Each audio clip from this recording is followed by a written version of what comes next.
പ്രിയപ്പെട്ടവരെ, കുറച്ചു ദിവസങ്ങളായി മലബാർ മേഖലകളിലെ ചിലയിടങ്ങളിൽ ഗ്രാൻഡ് മുഫ്തി വിവാദം നടന്നുകൊണ്ടിരിക്കുകയാണ്. ഈ വിവാദങ്ങൾക്ക് വ്യക്തത നൽകുന്നതിന് വേണ്ടി തയ്യാറാക്കുന്ന ഒരു വീഡിയോ. യഥാർത്ഥത്തിൽ എന്താണ് ഈ വിവാദം കൊണ്ട് ചിലർ അർത്ഥമാക്കുന്നത്? മുഗൾ ചക്രവർത്തിമാരുടെ കാലഘട്ടം മുതൽ ഗ്രാൻഡ് മുഫ്തി പദവി ഇന്ത്യയിൽ നിലനിൽക്കുന്നത്. ഈ അടുത്ത കാലഘട്ടം വരെ ഹസ്രത്ത് മന്നാൻ ഖാൻ നസ്വി ബറൈവിയും അതിനുശേഷം മർഹൂം മുഹമ്മദ് അക്തർ റസാ ഖാൻ ബറൈൽവിയുമായിരുന്നു ഇന്ത്യയിലെ ഗ്രാൻഡ് മുഫ്തി അഥവാ മതമേലധികാരി. ഇന്ത്യയിൽ ഇസ്ലാം മതവിശ്വാസികൾക്ക് മതപരമായ ദിശാബോധം നൽകാനായി ദീനി സ്നേഹികളായ പണ്ഡിത സമൂഹം അനുവദിച്ചു നൽകുന്ന പദവിയാണ് മതമേലധികാരി അഥവാ ഗ്രാൻഡ് മുഫ്തി പദവി.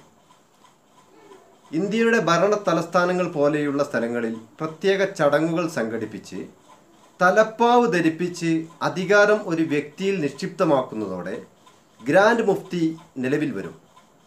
പിന്നെ ഇസ്ലാം മതവീക്ഷണത്തിലൂടെ പല കാര്യങ്ങൾക്കും വിശദീകരണം നൽകുന്നത് ഗ്രാൻഡ് മുഫ്തിയാണ്.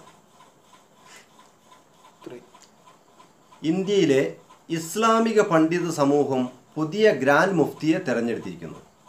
അഖിലേന്ത്യാ സുന്നി ജംഇയ്യത്തുൽ ഉലമ പ്രസിഡന്റും മർക്കസ് സ്ഥാപനങ്ങളുടെ അധിപനുമായ ഇസ്ലാമിക പണ്ഡിതൻ AP അബൂബക്കർ മുസ്ലിയാരാണ് പുതിയ ഗ്രാൻഡ് മുഫ്തിയായി ചുമതലയേൽക്കാനൊരുങ്ങുന്നത്.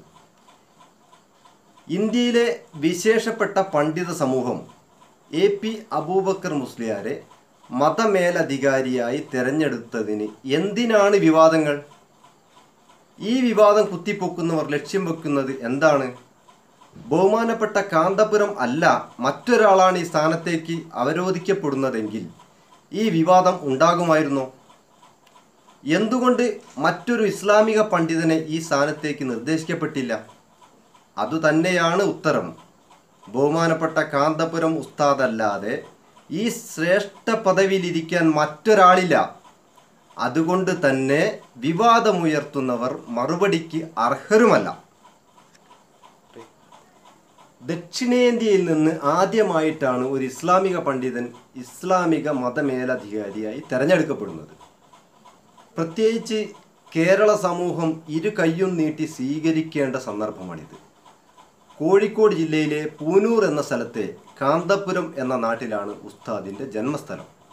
കാന്തപുരം എന്ന നാടിനും കോഴിക്കോട് ജില്ലയ്ക്കും കേരളത്തിനും അഭിമാനിക്കാവുന്ന സന്ദർഭമാണ് ഗ്രാൻഡ് മുഫ്തി പദവിയിലൂടെ നമുക്ക് ലഭിച്ചിരിക്കുന്നത്. ക്ഷീരമുള്ളോരകിടിൻ ചുവട്ടിലും ചോര തന്നെ കൊതുകിന് കൗതുകമെന്ന നിലയ്ക്ക് ചിലർ ഉയർത്തുന്ന വിവാദങ്ങൾ ജലരേഖയായി മാറും എന്ന് മനസ്സിലാക്കി പണ്ഡിത സമൂഹത്തിൻ്റെ തീരുമാനങ്ങളെ ശിരസാവഹിച്ച് മതബോധമുള്ള മനുഷ്യത്വമുള്ള ദീനി സ്നേഹികളായി പുതിയ ഗ്രാൻഡ് മുഫ്തിയായി ഏൽക്കുന്ന കാന്തപുരം ഉസ്താദിന് സർവ്വവിധ പിന്തുണയും നൽകണമെന്ന് ഈ സന്ദർഭത്തിൽ അഭ്യർത്ഥിക്കുകയാണ്.